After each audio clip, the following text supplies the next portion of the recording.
Good existence, and welcome back to the Truth Observatory. This is Nicholas Jensen Denton, and like always, I'm thinking about how best to talk about the idea that we are gods. It says it in the Bible, it says it in Sanskrit language somewhere, you know, all the New Agers are saying it. So what does it mean? It means that we are capable of more than just one perspective.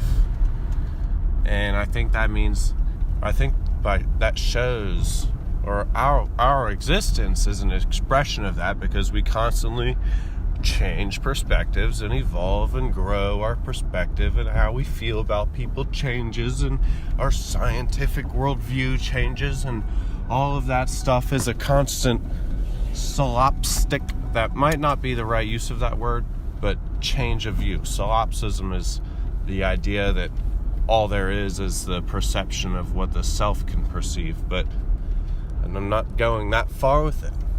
I'm not trying to, I'm just trying to say that I lost it. I knew I shouldn't have said anything about solipsism. Anyways, thought is funny, isn't it? Right, I remember. It's coming back. I'm driving when I usually make these videos, because I always find myself talking to myself in the car. I'm leaving somewhere. I'm leaving talking to somebody, and I wasn't able to say what I was trying to say the right way.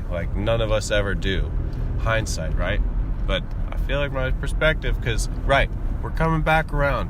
It's hard to stay on topic when it's you're talking about God, because it's everything, but you're trying to make a real point, something that you can take back into objective reality, improve your life with,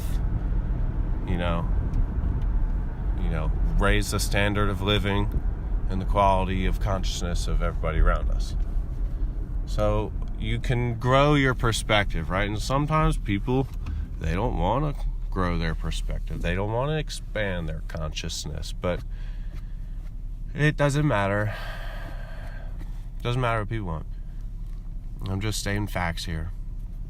But you get to a point where you can take your perspective and actually take it outside of your body.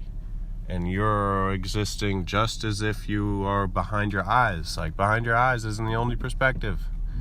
That mental space, that's not the only perspective. You can always shift your point of view. Well, anybody that's had a lucid dream or an out-of-body experience will tell you that you can walk around the physical reality, but not directly interact with it physically, but observe events. And the scientific standpoint on this is that actually we're living in a virtual reality, and that this is just one of dozens, at the least dozens of physical matter realities that are existing simultaneously. The other ones aren't really important. What's important is this one.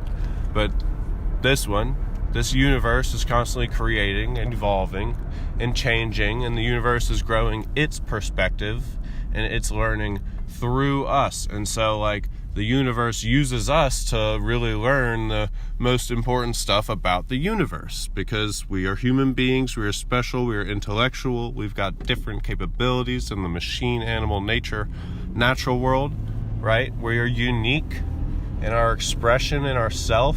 That's that godly aspect of us, the one which must not be infringed, yet we find it being pressed upon. Anyways, it's that aspect that